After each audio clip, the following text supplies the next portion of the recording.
Welcome, listener. Before we begin, please like the video and subscribe for more strange sleep stories. If you have any story requests or sounds that would help you sleep, please leave me your ideas in the comments. I invite you to settle in comfortably, perhaps even curl up in your favorite blanket, as we embark on a gentle journey through the dense, shadowed forests of the Pacific Northwest. Imagine yourself walking along the soft earth, where the trees stretch high above, their whispering leaves gently swaying in the cool breeze. The air is thick with the scent of damp wood and moss, and the faint rustle of wildlife stirs in the distance. Today, we are drawn into a mystery that has lingered for generations. A legend that pulses through the heart of these ancient woods. Bigfoot, the elusive creature shrouded in myth and mystery, has captivated the minds of those who have ventured into these forests and the imaginations of many more. But what is the truth behind this towering, shadowy figure? Why has it remained hidden, and what stories have been woven around it through the years? As we journey through this tale, we will explore the ancient roots of Bigfoot's legend, the voices of those who claim to have seen it, the harsh realities of hunting such a creature, and the science that tries to uncover its secrets. So close your eyes, let the rhythm of the forest whispers guide you, and let the mystery unfold. The story of Bigfoot is not one that began in a single moment. It stretches back, winding its way through centuries of cultural history, folklore, and local lore.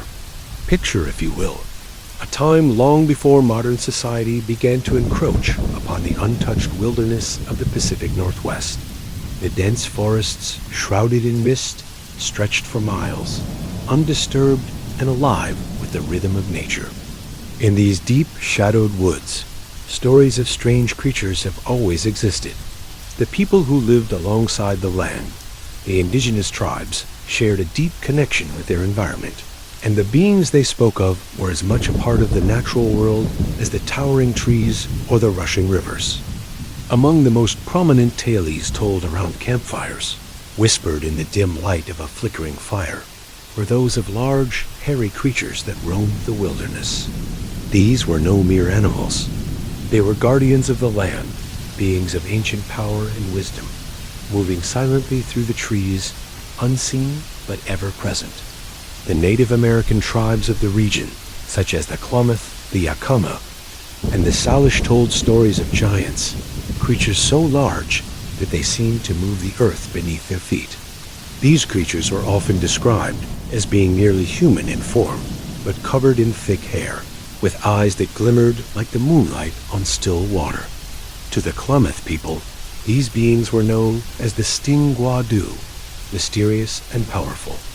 They lived in the high mountains and deep valleys, watching over the land, ensuring that the balance of nature was maintained. For these people, Bigfoot was not simply a tale to be told in the quiet of the evening.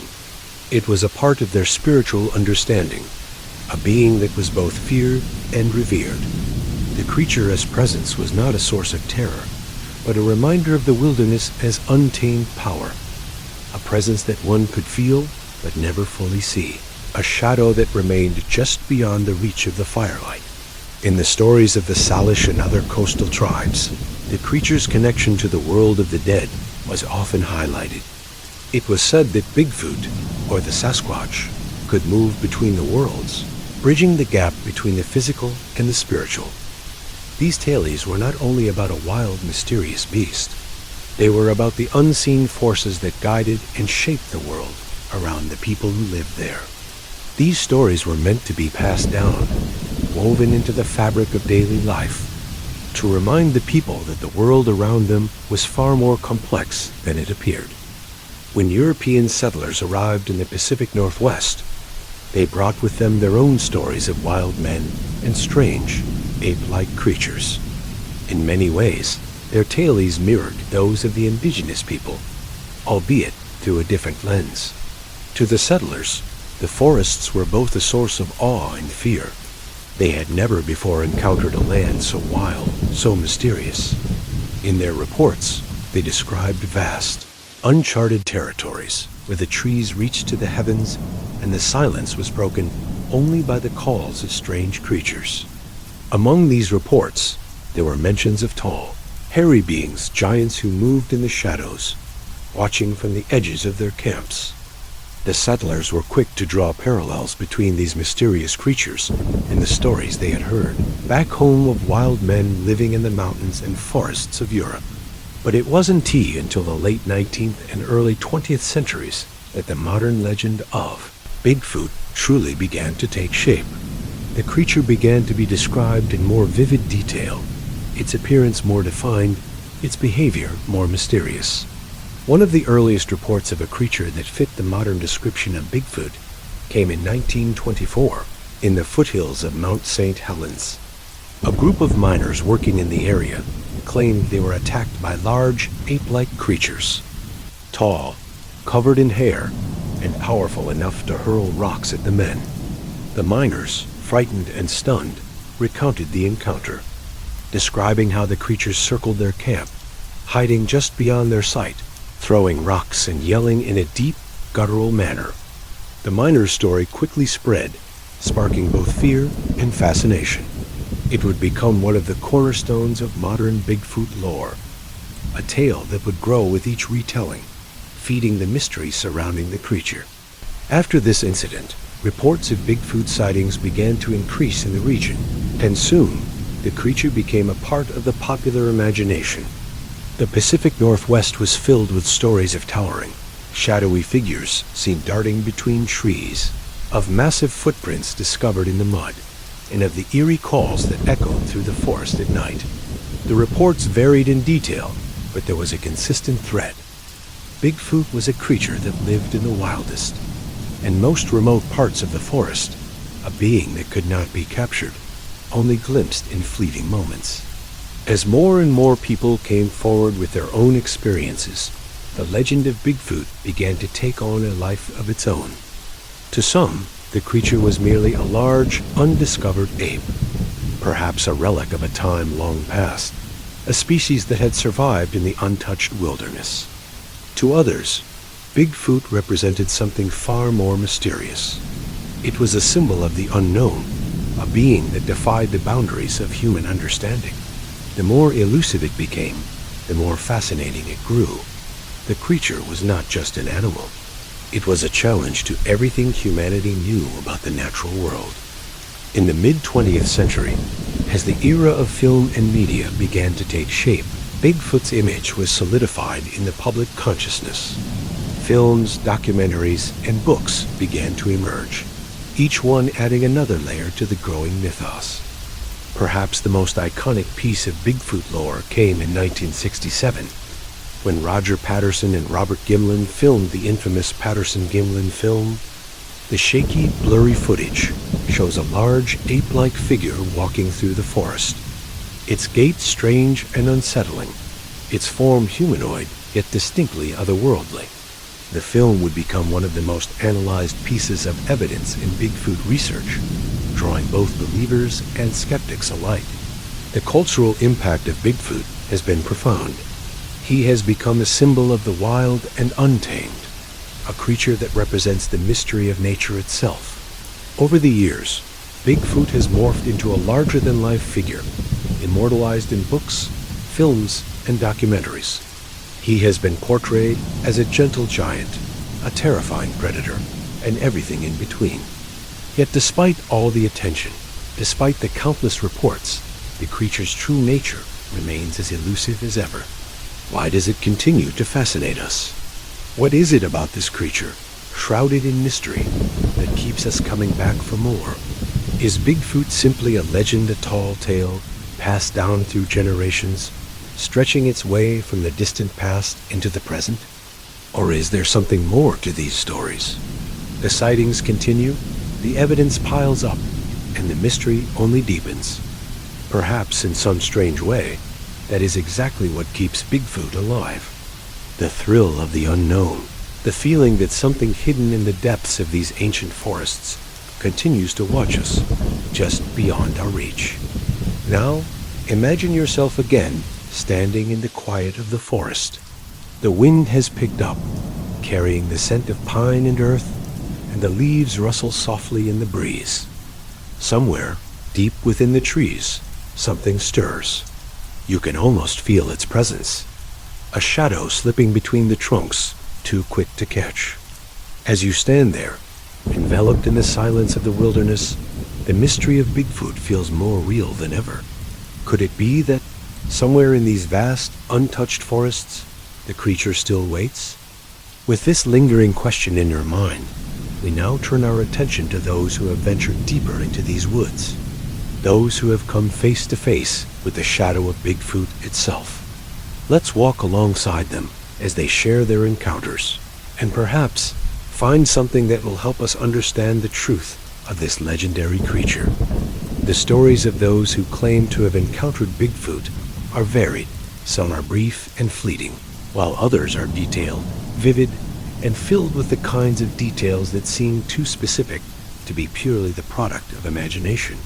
Imagine yourself now, standing in the shoes of these individuals, those who have ventured deep into the forests of the Pacific Northwest, only to find themselves face to face with something that defies all logic.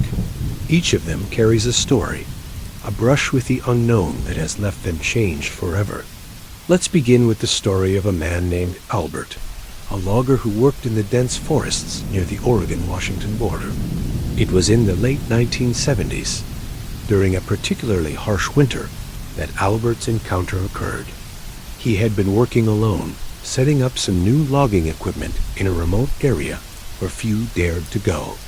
The wind was biting, and the forest was unusually quiet, the kind of silence that sends a shiver down your spine, as if the world itself was holding its breath. Albert had been walking back to his truck when he heard a low, guttural sound, almost like a growl, but something different. It was too deep to belong to any animal he knew. He paused, his breath clouding in the cold air, and strained to listen. Then, out of the corner of his eye, he saw it, a large figure, moving quickly between the trees. It was impossibly tall. He estimated it at nearly 10 feet and covered in thick, matted fur. The creature was so quiet that for a moment, Albert questioned his own senses. But then, the figure turned and locked eyes with him. What struck Albert most was the eyes. He had seen countless animals in his life, deer, bears, even wolves, but nothing had eyes like that. They were dark, deep, and somehow ... intelligent. It wasn't the blank, distant gaze of an animal. There was something purposeful in them. The creature seemed to study him for a moment, before turning and disappearing into the trees, moving with an ease and speed that Albert found almost unnatural. For weeks after the encounter, Albert couldn't shake the memory. He had been trained to understand the woods, to read its signs, and yet nothing about that creature made sense. There was no sign of it before or after, no tracks leading away from the spot where he'd seen it. His fellow loggers laughed at him when he spoke of the encounter, brushing it off as a trick of the light or an overactive imagination. But Albert knew what he had seen, and it stayed with him, haunting him in the silence of the night, when the wind howled through the trees. Albert's experience was not an isolated one. Over the years, countless others have reported similar encounters, individuals from all walks of life, many of whom were highly familiar with the wilderness and the animals that live within it. These accounts often share common elements: the size of the creature, its speed, and the eerie calm that comes with seeing it. For many, it's not just the sighting that changes them, but the feeling of being watched, of encountering something not entirely human, yet not entirely animal either. Take the case of Diane, a woman who was hiking along a remote trail near the Olympic National Park in Washington. It was a warm summer day when she decided to venture out alone, seeking the peace of the forest. Diane had always felt at home in the woods, her senses attuned to the subtleties of nature. But this time, something felt off. She couldn't shake the sensation of being followed, the hairs on the back of her neck prickling with each step she took. As she rounded a bend in the trail, she saw it standing just off to the side, watching her. Diane's heart raced as she took in the sight of the creature.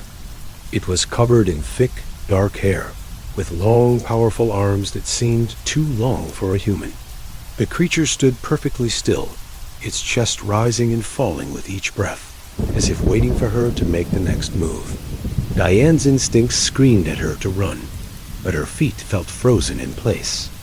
For what seemed like an eternity, the two simply stared at each other, the forest around them as still as the creature itself. Finally, the creature turned its head slightly, as if deciding she was not a threat, and walked away, its massive frame vanishing silently into the undergrowth. Diane was left standing there, her pulse racing, unsure whether to run or simply freeze in place. When she finally regained control of her limbs, she ran back down the trail, not daring to look back. She would later describe the creature as not entirely of this world, as if it existed in a realm just beyond human understanding. Her story, too, was met with skepticism. People in the area brushed it off as an overactive imagination, an encounter with a bear, or perhaps a large elk. But Diane, much like Albert, knew what she had seen, and the memory of it lingered long after she left the trail behind. The image of the creature haunted her dreams, and she was left with a singular question. What had she truly encountered? And then there's the tale of the couple, Michael and Sarah, who were camping deep in the heart of the Cascades. They had chosen a quiet, secluded spot by a creek, far from the main trail, where they could enjoy the peaceful sounds of the forest without distraction. But their peaceful evening soon turned into something far more unnerving. As night fell and the stars twinkled overhead, the couple settled by their campfire, roasting marshmallows and telling stories. The night was still, save for the occasional rustle of leaves and the sound of the creek flowing nearby. But then, around midnight, the quiet was shattered.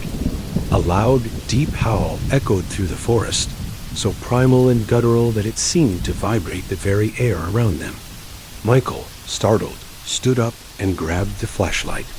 He shone it into the darkness, but all he could see were the shadows of the trees, their branches swaying gently in the night breeze.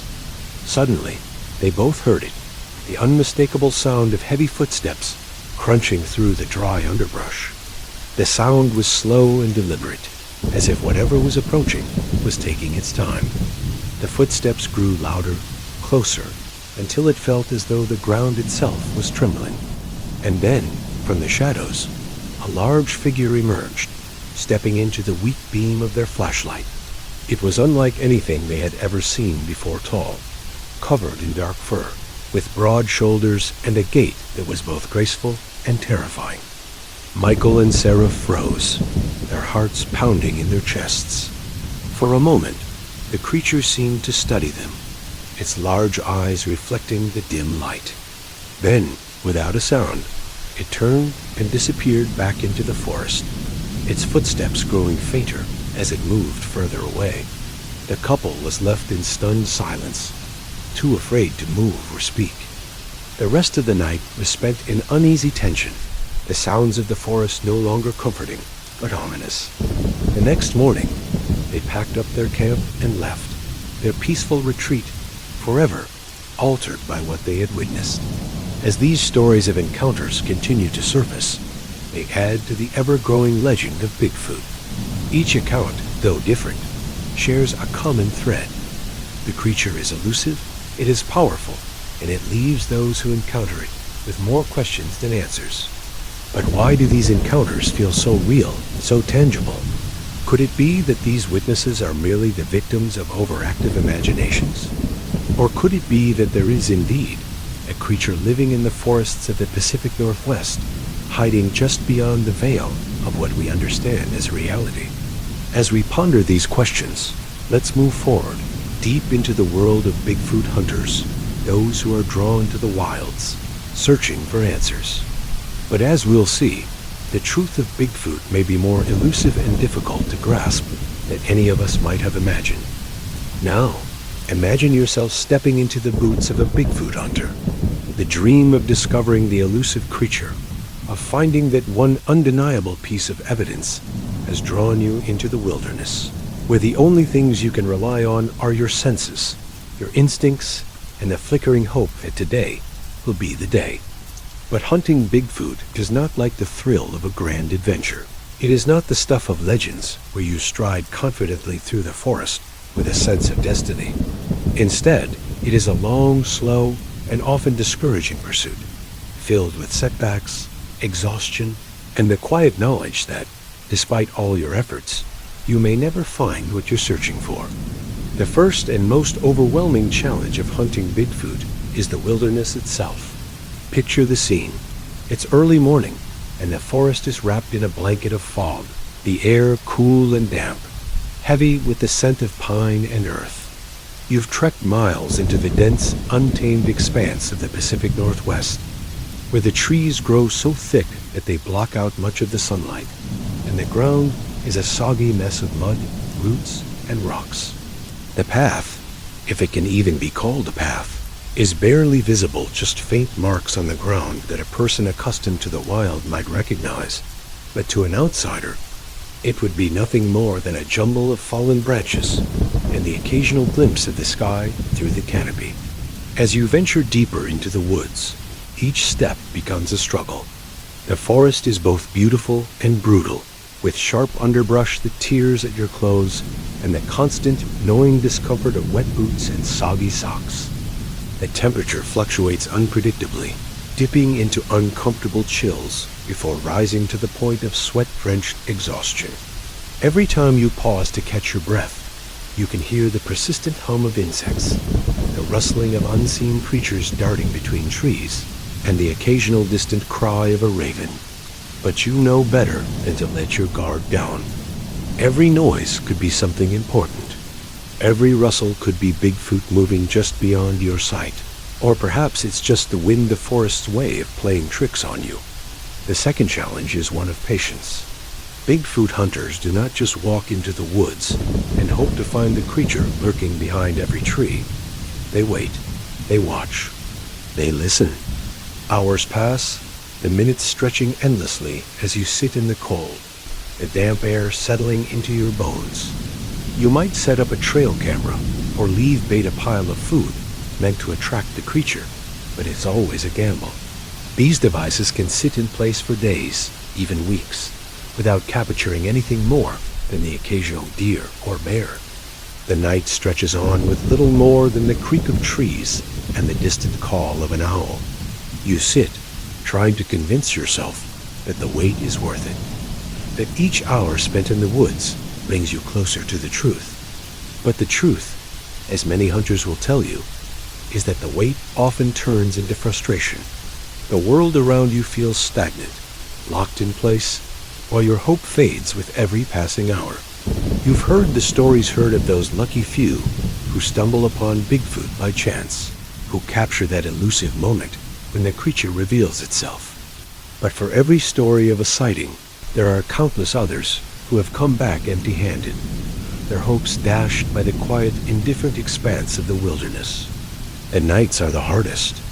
After a long day of searching, of scouring every inch of the woods for any signs, you finally pitch your tent under the vast, star-filled sky. The cold quickly settles in, creeping under your skin, making every movement feel like a chore.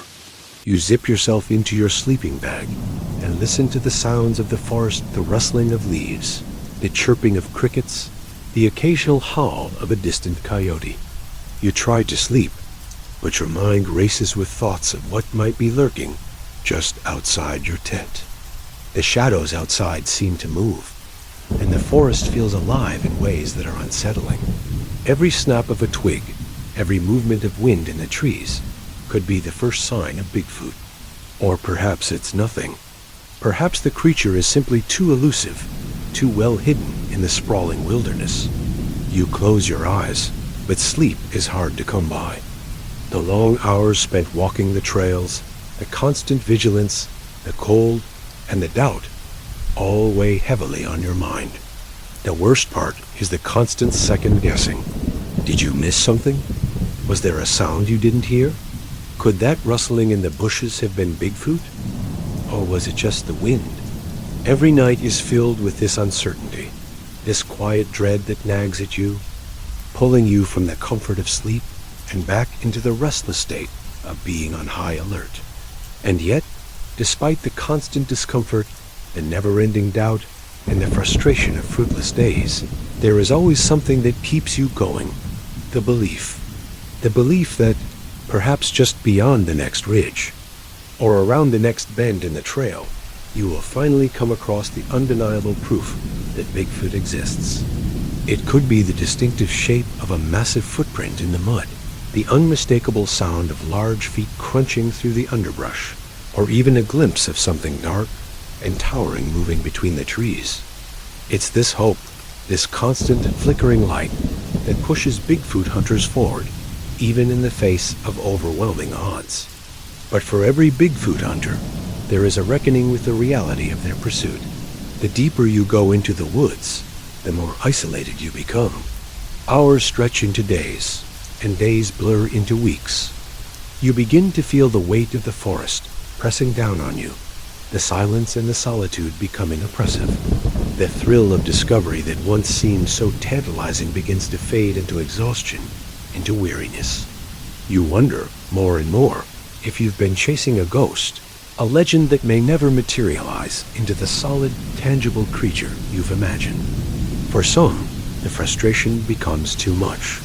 They leave the forest, their minds clouded by doubt, their bodies worn out by the effort. But for others, the search continues.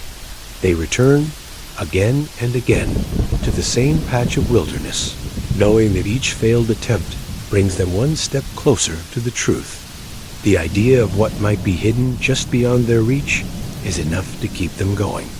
Because deep down, they know that the hunt itself is as much a part of the journey as the discovery.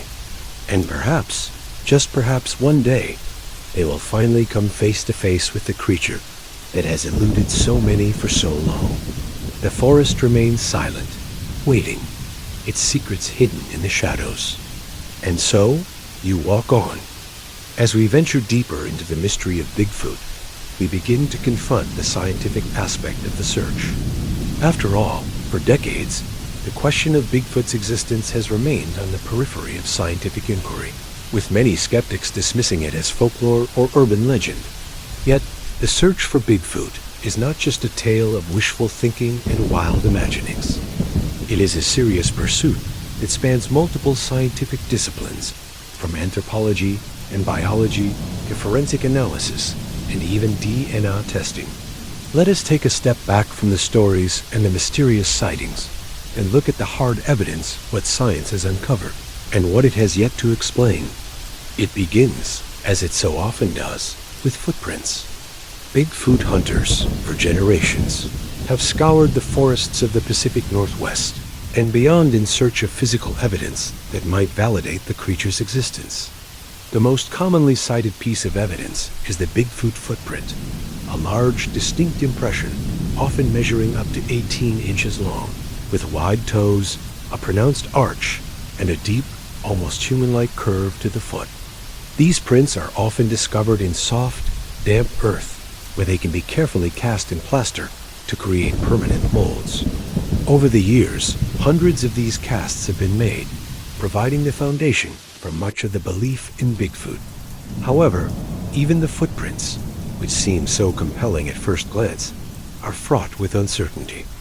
Despite the frequency with which they are found, the reality of Bigfoot footprints is less straightforward than we would hope. The first issue is simple: are these prints legitimate, or are they hoaxes? Skeptics point to the fact that many so-called Bigfoot footprints have been revealed to be fakes, created by humans using rubber molds or other tools. In some cases, tracks were deliberately made in soft ground to feed the fascination with Bigfoot. As a result, the credibility of Bigfoot's footprints has been seriously questioned, with many researchers wondering whether the prints themselves are simply part of the legend, not proof of a real creature. Yet there are other instances where the footprints are found in isolated, hard-to-reach locations, areas that are not easily accessible to the average person. The prints are often found in the morning after a cold night, with no visible signs of human activity nearby. Some researchers, still holding on to the belief that Bigfoot exists, argue that these tracks could be the result of an undiscovered species that roams the remote wilderness, remaining hidden from human eyes. They cite the fact that the footprints often show characteristics that don't to match any known species of animal, such as an apparent lack of toenail marks, the unusual size, and the broad, distinctive shape of the feet. The problem is that these footprints alone are not conclusive evidence of Bigfoot's existence. They are a compelling piece of the puzzle, but they are not proof. After all, any number of animals could leave behind tracks that resemble Bigfoot's, and even the most dedicated researchers admit that without additional evidence, the footprints could simply be misidentified animal prints, or worse, elaborate hoaxes. The next major source of evidence comes from hair samples. Over the years, Bigfoot hunters have collected hair from areas where sightings have been reported. These hairs are typically thick and dark, much longer than any typical human hair, and they are often found in remote wilderness areas far from civilization. But what does science have to say about these samples? When hair samples are submitted to genetic testing, the results are often inconclusive. In many cases, the samples are found to belong to known animals, bears, elk, or even domestic dogs. On rare occasions, the hair samples fail to match any known species, leaving scientists to wonder if they come from an undiscovered species, perhaps a distant relative of the great apes, or a primate that has eluded detection for centuries. Despite these inconclusive results, there are still those who argue that the mystery of Bigfoot may lie in the genetic analysis of these hair samples. Some suggest that the hairs might belong to a primate that has not yet been classified by science, something that may have once roamed freely but now lives in isolation, far from human eyes. But as with the footprints, the hairs alone cannot prove the existence of Bigfoot until a body is found, or until more definitive genetic evidence emerges. The hairs remain just another piece of an ever-expanding mystery. DNA testing has emerged as a promising avenue for those seeking proof of Bigfoot's existence. Researchers have collected DNA samples from a variety of sources: saliva, feces, hair, and even urine, hoping to identify a species that is unknown to science. While some DNA samples have been conclusively identified as belonging to known species, others have yielded more puzzling results. Some tests have produced genetic material that appears to belong to a primate, but one that doesn't quite match any species known to live in North America. For example, in 2008, a controversial study was published by a group of researchers who claimed to have found a match between DNA collected from hair and a species of primate known only from ancient records. The DNA, they argued, could be from a species that has since gone extinct, one that might have survived in the remote forests of the Pacific Northwest. Yet, despite the excitement surrounding these findings, the study was quickly dismissed by many in the scientific community. Critics argued that the DNA samples were likely contaminated, that the results were inconclusive, and that the evidence for Bigfoot remained far too circumstantial. This brings us to perhaps the most frustrating aspect of Bigfoot science: the lack of a body. Despite decades of reports, sightings, and collected evidence, no one has ever found a conclusive, verifiable body of Bigfoot. This is perhaps the greatest challenge to the argument for Bigfoot's existence. After all, how can we be sure of a creature's existence without physical proof? The absence of a body has led some to question whether Bigfoot is simply a creature of folklore, an idea created by the human mind, fueled by myth and imagination, but not supported by the realities of biology. Some believe that the creature's elusiveness is intentional. The idea is that Bigfoot is a species with extraordinary survival instincts, perhaps even an intelligent species that knows how to avoid humans. According to this theory, Bigfoot has learned to remain hidden from prying eyes, living in a world that overlaps with our own, but exists just out of our reach. The forests of the Pacific Northwest, they argue, are so vast and remote that a creature the size of Bigfoot could survive in complete secrecy, moving between the trees and avoiding detection. Perhaps it is not that Bigfoot is a ghost or a supernatural being. Rather, it is a creature that has adapted so well to its environment that it has simply managed to evade human detection for centuries. Others suggest that the key to understanding Bigfoot lies in the supernatural realm. Some researchers have proposed that Bigfoot is not a physical being at all, but rather a creature that exists in another dimension, one that occasionally overlaps with our own. This theory draws upon the strange, sometimes unexplainable behaviors associated with Bigfoot sightings, the sudden disappearances, the sounds that seem to come from nowhere, the sense of being watched without ever truly being able to spot the creature. According to this view, Bigfoot is less a creature of flesh and bone, and more an entity that exists on the edges of reality itself. As we stand here at the edge of the forest, gazing into the mist, we are left with more questions than answers. The evidence, though intriguing, is far from conclusive. The footprints, the hairs, the blurry photos, they all add to the mythos, but none of them offer the final proof that Bigfoot exists. Yet there is something undeniably compelling about the idea that there is a creature out there, hidden in the vast forests, waiting just beyond our reach. Whether it is a relic of an ancient species, a survivor of extinction, or something entirely otherworldly, Bigfoot remains a mystery that continues to captivate us. And so, the search goes on. The forests are quiet now, the shadows stretching long into the evening. In the distance, the trees whisper secrets that we may never fully understand. But one thing remains certain. The legend of Bigfoot, whether rooted in reality or fantasy, will continue to haunt the deep woods for generations to come. As the evening deepens and the forest becomes a still, quiet place once again, we find ourselves standing at the edge of the unknown. We have journeyed through the dense, shadowed woods of the Pacific Northwest, following the trail of mystery that is Bigfoot. Along the way, we've heard the stories of those who have glimpsed the creature, felt the thrill and frustration of the search, and examined the scattered pieces of evidence that continue to elude us. The tracks, the hair, the photographs, they all offer glimpses into a puzzle that for now remains incomplete. Yet, perhaps the true beauty of the Bigfoot legend is not in the answers we seek, but in the questions it leaves behind. In the forests where sunlight barely touches the ground, where the ancient trees stand tall, silent, and watchful, there is a sense of wonder that persists. The idea of Bigfoot, whether real or imagined, embodies the mystery of the wilderness, the vast, untamed lands that still hold secrets beyond our understanding. For some, the search for Bigfoot is an obsession, a quest for truth that stretches across years, even lifetimes. For others, it is simply a part of the rich tapestry of folklore, a story that adds a layer of depth to the landscape of the Pacific Northwest. Whether we see Bigfoot as a creature of flesh and bone, or a figure woven from the threads of myth, the legend continues to capture our imagination. In many ways, Bigfoot has become more than just a creature.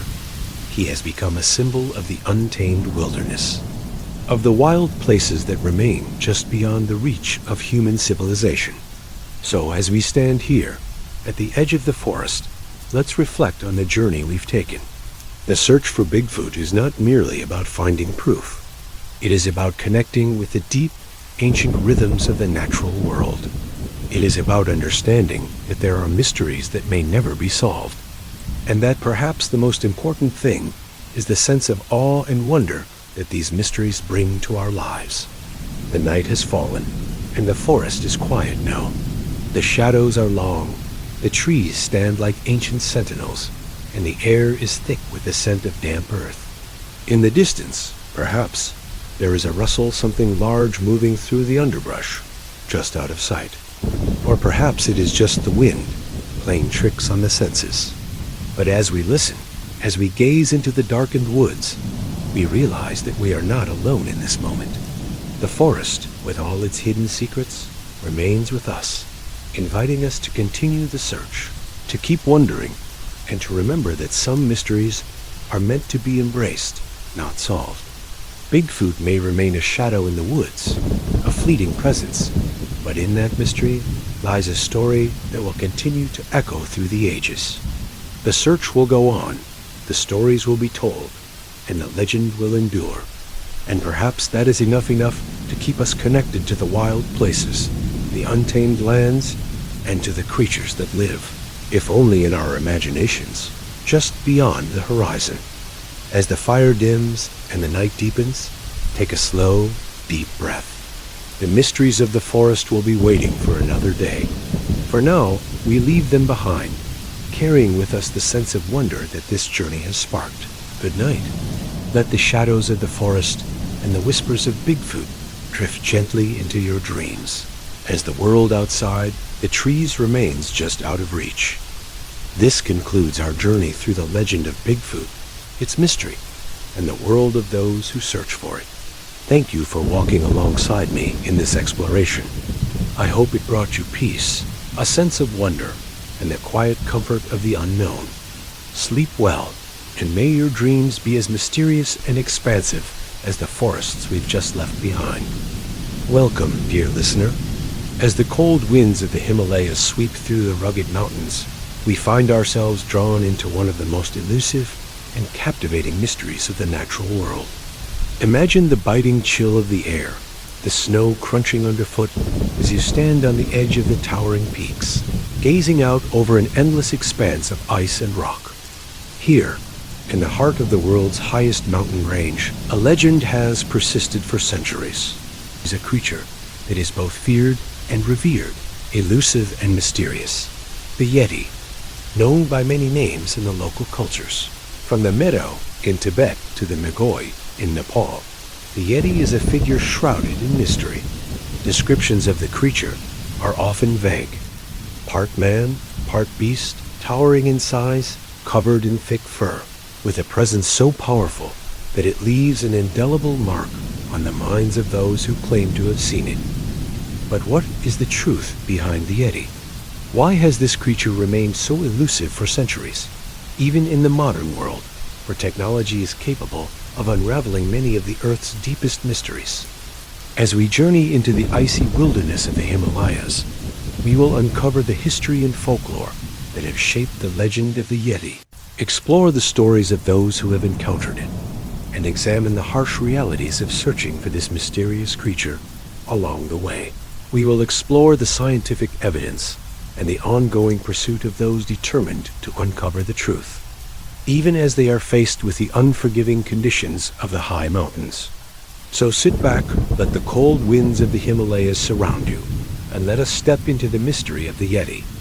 The Yeti, often called the abominable snowman, is a creature of myth and legend that has captivated the imaginations of people around the world for centuries. But in the remote villages of Nepal, Tibet, and Bhutan, the Yeti is far more than a tale to entertain children or to fill the pages of adventure books. It is a being that is deeply woven into the cultural fabric of the Himalayas, a figure whose presence is both feared and revered. The first recorded sightings of the Yeti can be traced back to ancient times. In the monasteries and villages nestled among the mountains, local traditions and stories speak of a large, ape-like creature that roams the snow-covered peaks, elusive and mysterious. The creatures were often described as wild men of the mountains, beings that walked on two legs, covered in thick matted fur to protect them from the freezing temperatures of the high altitudes. The local people, familiar with the harsh conditions of the Himalayas, knew that there were many dangers lurking in the mountains, from avalanches to wild animals. But the Yeti was something else entirely. Something primal, something that carried with it an ancient power. In the Tibetan culture, the Yeti is known as the Meadow, a guardian of the mountain passes. The Meadow is said to live in the farthest reaches of the Himalayas, far beyond the reach of human civilization. The creature is described as a solitary being, rarely seen but always present. It is said to be both a protector and a destroyer, capable of bringing misfortune to those who trespass too deeply into its domain. For the Sherpa people of Nepal, the Yeti is called the Migoi, and stories of its sightings have been passed down through generations. The Migoi is often seen as a spirit of the mountains, one who roams the high altitudes where the air is thin and the snow never melts. The Sherpas tell stories of the Migoi, leaving massive footprints in the snow, often appearing and disappearing without a trace, like a shadow moving through the fog. As the centuries passed, the Yeti continued to feature in the folklore of the Himalayas, each culture adding its own interpretation of the creature. Some saw the Yeti as a guardian spirit, a protector of the mountains and the land. Others feared it as a savage beast, one that would attack if provoked.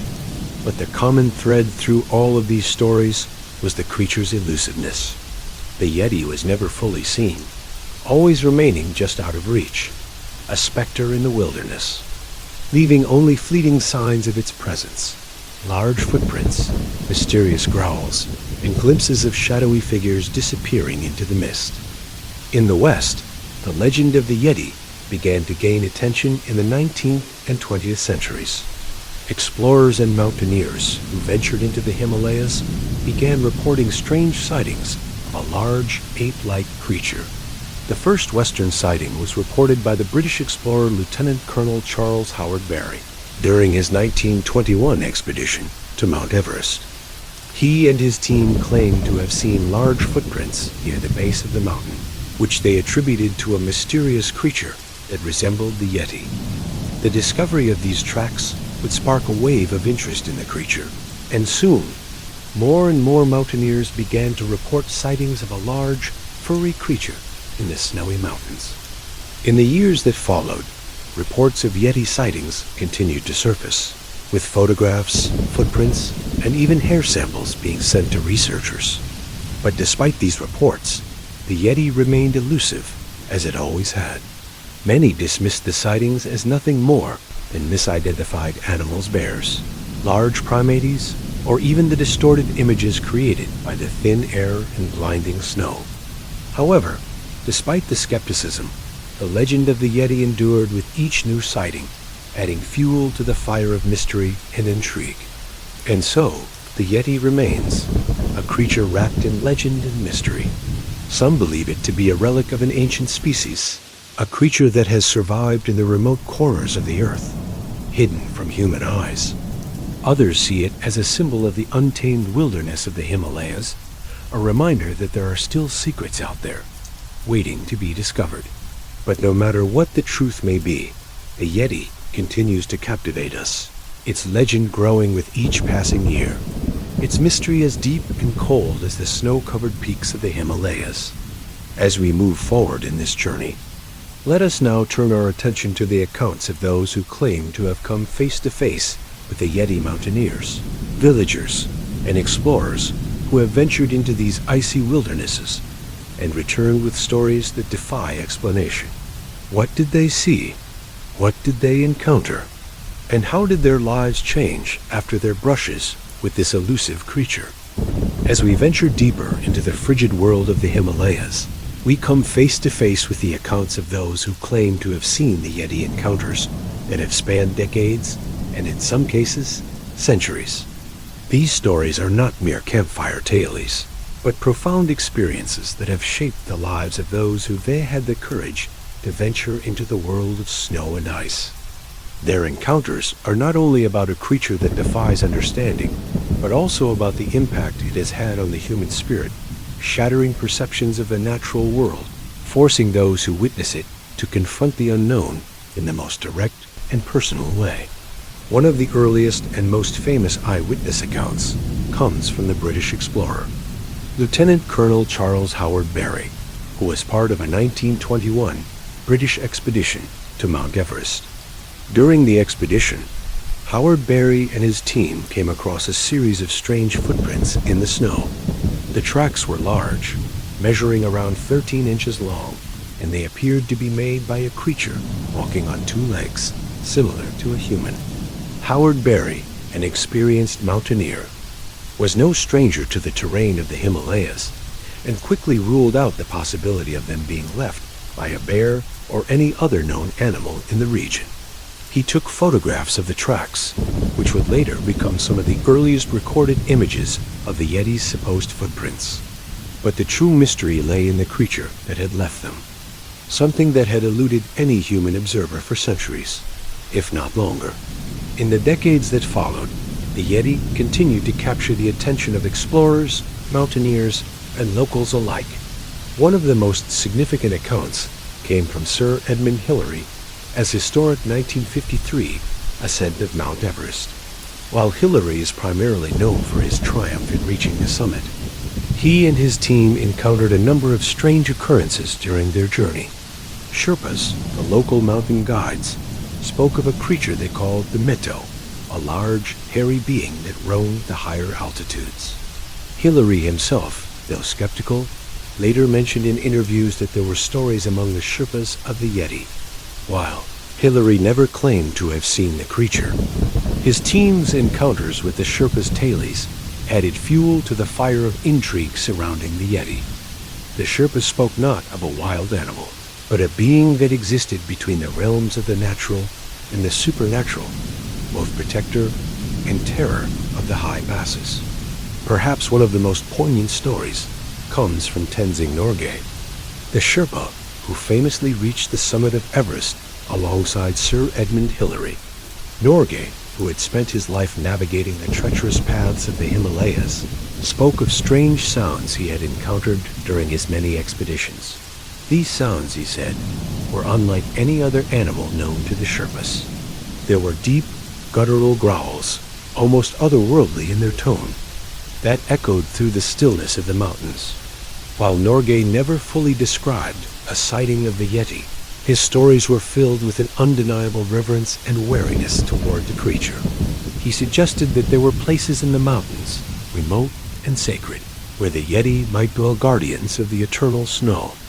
The most gripping and unsettling eyewitness account, however, comes from a man named Ang Suring, a Sherpa who led an expedition near Mount Makalu in 1954. Suring, a seasoned mountaineer familiar with the remote valleys of the Himalayas, described a terrifying encounter while camping in a secluded area of the mountains. He and his team were resting at an altitude of over 16,000 feet when they heard something moving around their camp late at night. Initially, Suring dismissed it as a bear or some other animal, but the sound was too deliberate, too purposeful. Then, from the dark shadows of the night, they saw it. Standing at the edge of their campfire's glow was a massive figure. Standing nearly 8 feet tall, covered in dark fur, it was matted from the snow and ice. It appeared human-like, with broad shoulders and long limbs. Suring froze, his heart racing in his chest. The creature, standing still as a statue, gazed back at him with a deep, unsettling stare. It had eyes that glinted in the firelight, and Suring described a feeling of being watched by something ancient, something that was both familiar and terrifying. The creature did not approach the camp, but simply turned and vanished into the night, disappearing as quickly as it had appeared. The team, rattled but determined, followed the creature's tracks the next morning, only to find them leading into a remote part of the mountain, an area that they had not previously explored. No other creature, no bear or large ape, could leave such tracks in the snow. The footprints were unmistakable, large and human-shaped, but far too large for any known animal. Suring's encounter, like so many others, was never fully explained. Some dismissed it as the result of exhaustion or a misidentified animal, but those who know the wilderness of the Himalayas understand that the truth is far more elusive. Suring was forever changed by what he saw. He would never speak of the encounter without a deep sense of respect, as though the Yeti was not merely an animal, but a force of nature, one that should not be trifled with. Villagers, too, have their stories. In the remote village of Pangboche, nestled beneath the looming shadow of Mount Everest, a local monk claimed to have encountered the Yeti in the 1950s. The monk, who was on a pilgrimage to a sacred site, said he had stumbled upon a Yeti's den, hidden in a cave high in the mountains. There, in the shadow of the cliffs, the monk claimed to find a piece of fur that was unlike anything he had ever seen. The hair was thick, matted, and dark, and it had a pungent, musky odor that filled the air. The monk, who believed the Yeti to be a guardian spirit of the mountains, carefully preserved the hair and kept it hidden away in his monastery. In the years that followed, the fur was tested by various researchers, but no one could definitively identify its origin. Some argued it belonged to a known species of animal, while others suggested it was something entirely unknown. There are countless other accounts, stories passed down by generations of Sherpas and villagers who have lived their lives under the shadow of the Himalayas, witnessing strange creatures and inexplicable occurrences. In some ways, these accounts speak not just to the Yeti itself, but to the profound connection between the people of the Himalayas and the mountains that surround them. To the local villagers, the Yeti is not simply a myth. It is a part of their spiritual landscape, a being that exists in the realm of both the physical and the supernatural. To encounter the Yeti is to step beyond the veil of the known world into a place where the forces of nature and the unknown collide. So, what are we to make of these sightings? Are they simply the product of overactive imaginations, misidentified animals, or the psychological toll of high-altitude isolation? Or is there something more to these accounts? As we stand on the precipice of the unknown, we must ask ourselves, what if the Yeti is real? What if it is not just a creature of folklore, but a remnant of an ancient species? A being that has eluded our understanding for centuries? As we reflect on these stories, let us now turn to the harsh realities of searching for the Yeti. The mountains are unforgiving, the conditions extreme, and the likelihood of finding definitive proof remains slim. Yet, for those who are determined to seek the truth, the search goes on. What is it really like to hunt for the Yeti in such a harsh and inhospitable landscape? Now let's step into the shoes of those brave or perhaps reckless individuals who have set out into the Himalayas, determined to find the elusive Yeti. The high peaks, where the winds howl and the cold gnaws at your very bones, are not kind to those who venture into them. Searching for the Yeti is not just an act of curiosity. It is a grueling, exhausting, and often disheartening pursuit. The Himalayas are some of the most treacherous terrain on Earth, and to embark on the hunt for the Yeti is to challenge both your body and your will to persevere against the harshest conditions.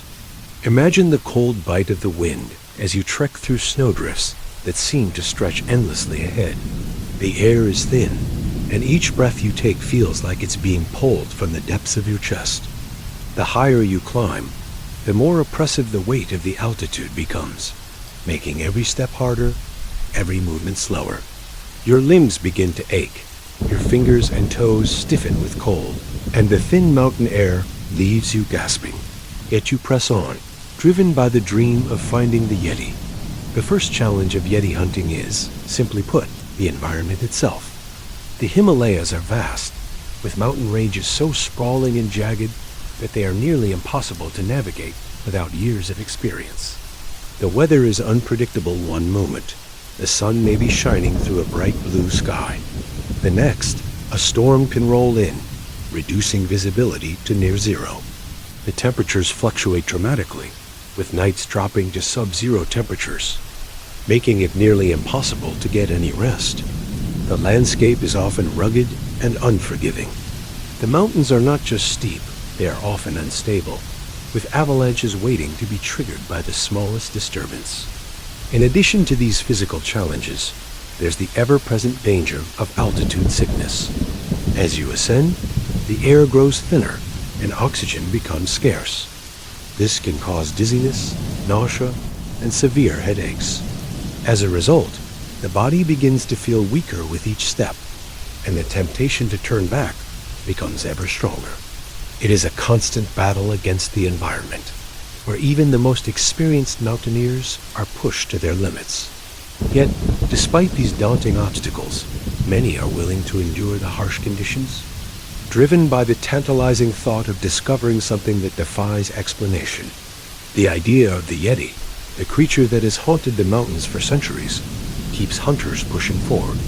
But the truth is that Yeti hunting is not the heroic adventure often portrayed in films and books. It is a slog. Hours spent trudging through snow, searching for tracks or any sign of the creature's presence, only to come back empty-handed. Days turn into weeks, and the excitement that once fueled the search begins to fade into frustration.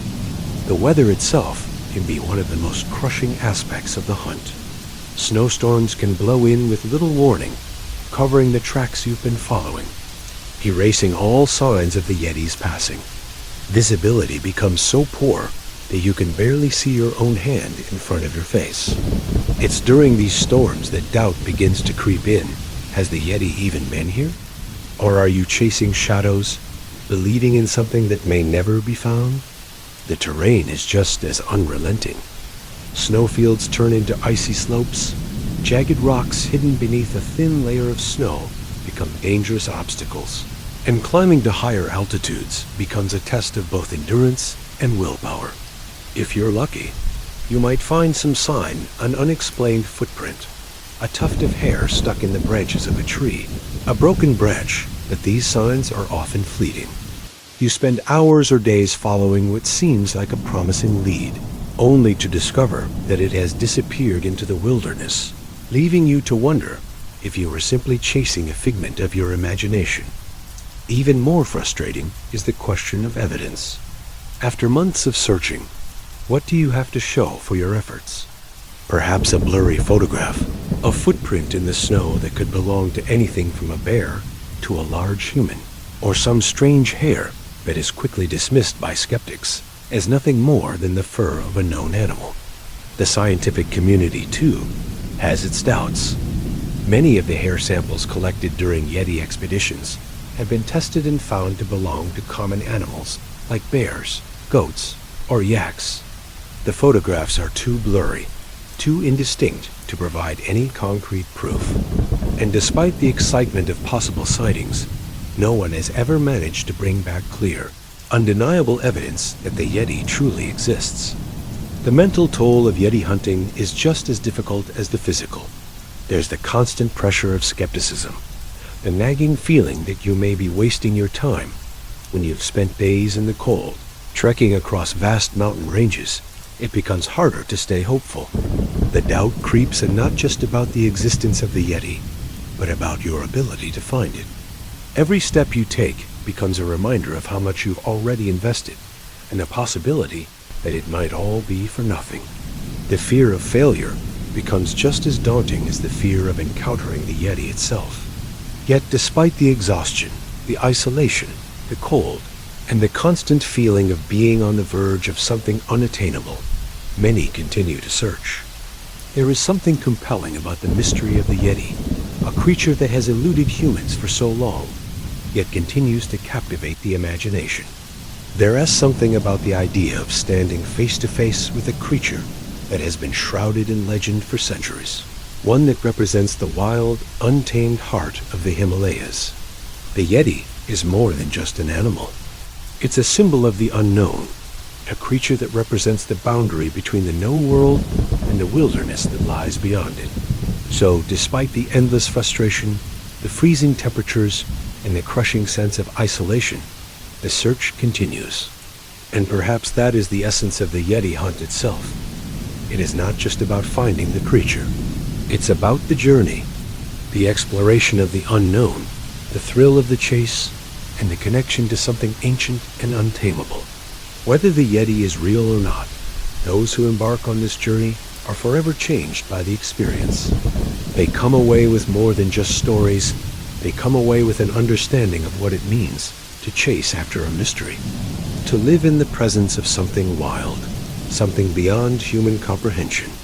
And so, the search for the Yeti persists, even as the cold winds of the Himalayas continue to blow, erasing tracks and leaving only the faintest hint of the creature's passage. Perhaps one day, the Yeti will be found, and perhaps it will remain forever hidden in the snowy peaks. But for now, the journey continues. Even more frustrating is the question of evidence. After months of searching, what do you have to show for your efforts? Perhaps a blurry photograph, a footprint in the snow that could belong to anything from a bear to a large human, or some strange hair that is quickly dismissed by skeptics as nothing more than the fur of a known animal. The scientific community, too, has its doubts. Many of the hair samples collected during Yeti expeditions have been tested and found to belong to common animals like bears, goats, or yaks.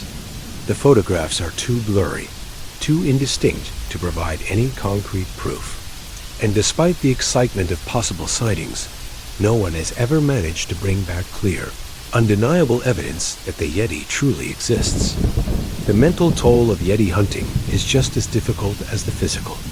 There's the constant pressure of skepticism, the nagging feeling that you may be wasting your time. When you've spent days in the cold, trekking across vast mountain ranges, it becomes harder to stay hopeful. The doubt creeps in not just about the existence of the Yeti, but about your ability to find it. Every step you take becomes a reminder of how much you've already invested, and the possibility that it might all be for nothing.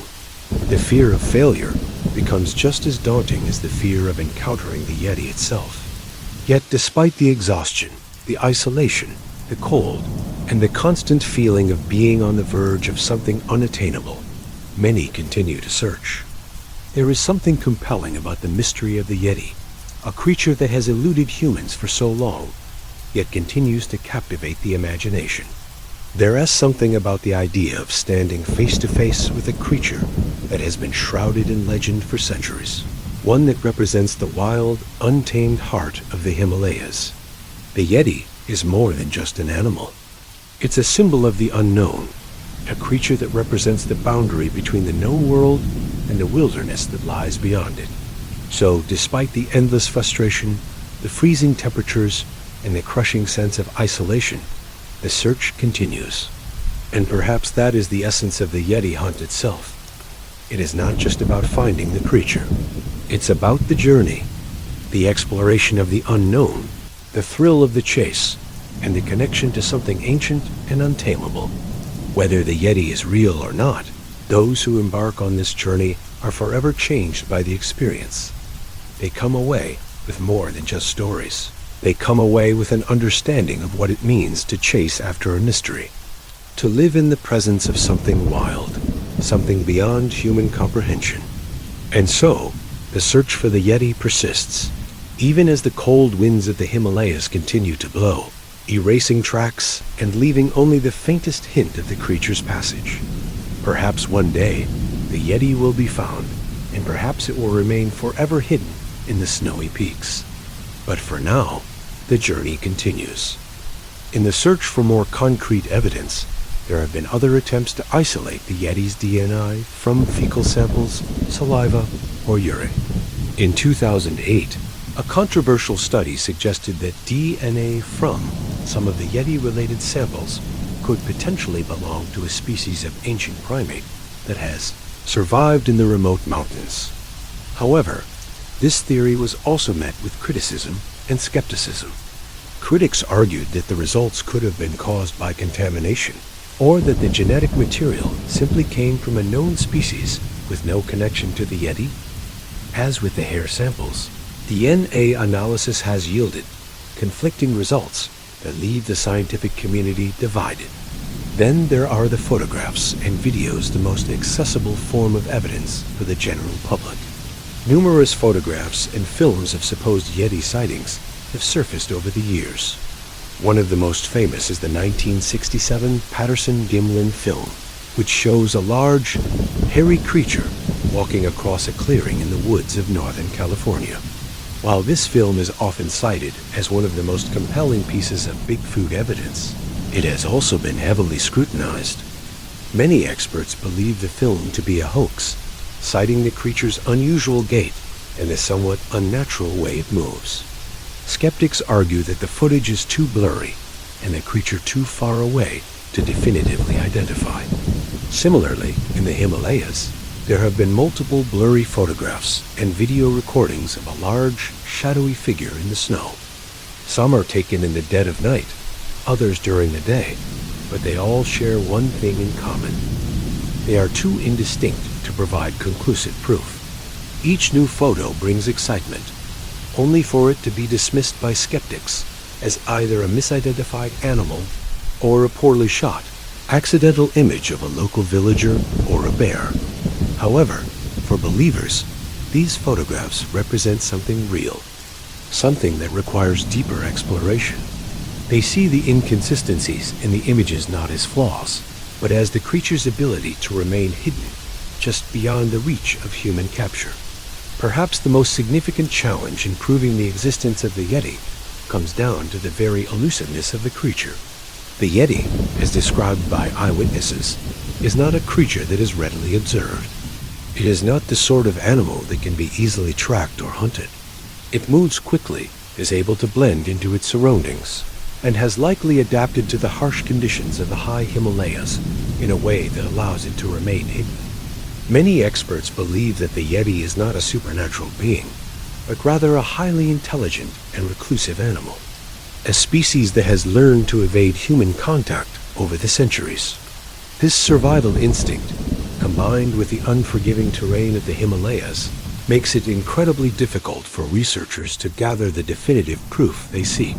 Scientists who have studied the Yeti often point to the phenomenon of cryptozoology, the search for creatures whose existence has not been proven by conventional science. They argue that creatures such as the Yeti could be relics of ancient species that evolved in isolation, adapted to the extreme conditions of the Himalayan mountains. Others suggest that the Yeti could be related to an undiscovered species of primate, such as the Gigantopithecus, a large ape that lived in Asia millions of years ago. However, these theories remain speculative, with no hard evidence to support them. Despite the lack of definitive proof, the legend of the Yeti persists, captivating both scientists and the public alike. Its mystery continues to fuel expeditions and research, and as technology advances, there is always the hope that new evidence will surface, whether in the form of clearer photographs, more DNA samples, or perhaps one day, an actual encounter. Until then, the Yeti will remain a creature of myth and legend, one that exists in the wildest corners of our imagination, forever linked to the snow-covered peaks of the Himalayas. As we stand on the edge of the Himalayas, gazing out at the snowy expanse, the mystery of the Yeti remains just that mysterious. Whether the creature is a forgotten relic of an ancient past, a new species still hiding in the shadows, or simply a myth that continues to evolve with the telling, the legend endures. The Yeti may never fully be revealed, but it will continue to haunt the mountains and the minds of those who dare to search for it. As the sun dips behind the towering peaks of the Himalayas, and the winds carry the whispers of ancient secrets, we find ourselves standing at the crossroads of myth and reality. The Yeti, with its elusive presence and haunting legend, remains a mystery that continues to captivate the human imagination.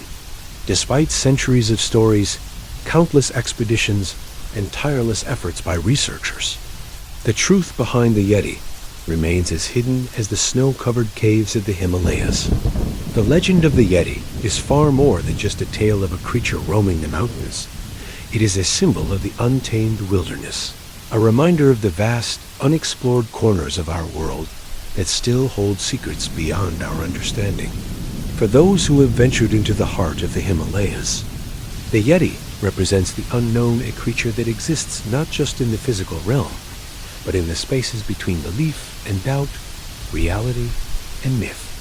As we look back on the evidence, whether it's the footprints, the hair samples, or the blurry photographs, we are left with more questions than answers. Every clue seems to bring us closer to the truth, yet still, the Yeti slips away, just out of reach, like a shadow moving through the fog. Perhaps the creature exists, hidden in the most remote parts of the mountains. Or perhaps it is simply a story that has been passed down through generations, growing with each retelling, until it has taken on a life of its own. But whether real or imagined, The Yeti's legend endures because it speaks to something deep within us, the yearning for discovery, the fascination with the unknown, and the desire to believe that there is more to this world than we can comprehend. The Himalayas, with their vast, snow-covered expanses, continue to stand as guardians of this mystery, inviting those who dare to seek answers to come closer, even as they remain hidden in their icy embrace. And so, the search continues. Perhaps one day, the Yeti will be found, and the mystery will be solved. Or perhaps it will remain a part of the landscape, an enigmatic figure in the shadows, forever just beyond our grasp.